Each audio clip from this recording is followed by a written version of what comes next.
Meanwhile, a high school principal in Pennsylvania drew national attention this week after a viral video showed him confronting dozens of students on Thursday who had walked out of class in order to protest federal immigration policies. In that video, Principal Daniel Weber of Wilson High School told the group of minors that while they do have the right to their own opinions, that right does not grant them the authority to bypass school safety policies or to skip class without any consequences.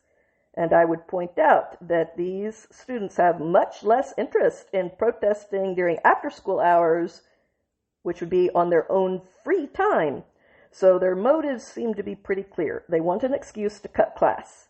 And cutting class has consequences no matter what excuses you try to disguise it behind. So clarifying what those consequences will be is a healthy first step towards creating an incentive structure that recognizes the actual priorities of school. And politics ain't it. Take note of that, any teachers out there who want to keep their jobs. Here is what happened in this case. Roughly 60 students left their class and the building without authorization in order to stage a demonstration against immigration and custom enforcement.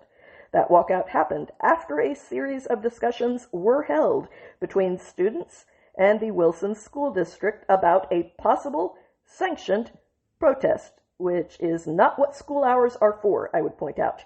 Nevertheless, administrators considered the possibility of approving the event during the hours that are designated for education, instead of encouraging the students to be political on their own time.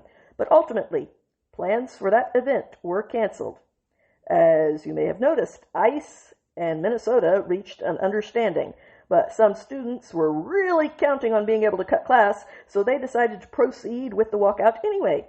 Not after school, which they could have easily done, but during class, which was the only time they were interested in doing this.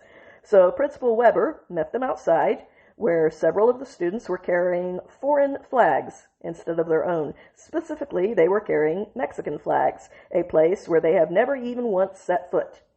So, either their parents are not raising them very well, or their parents are turning them over to teachers that are brainwashing them instead of educating them, which may be why math and reading scores are so abysmal.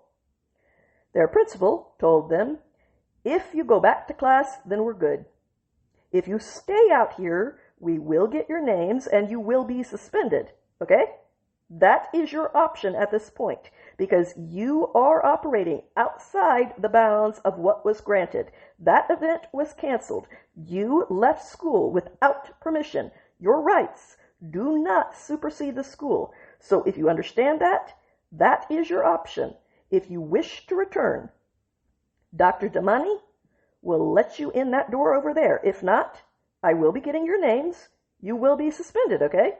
Those are your options, all right? Your rights do not exceed that of the school." In a separate statement, a spokesperson for the Wilson School District reiterated that this was not a matter of punishing anyone's political viewpoint. It was a matter of the safety of minors who have been entrusted to the school for education by their parents, stating, "Students were not and are not disciplined for expressing their viewpoints. Any consequences associated with this situation are based solely on violations of established school procedures, including leaving class or the building without permission and failing to follow staff instructions."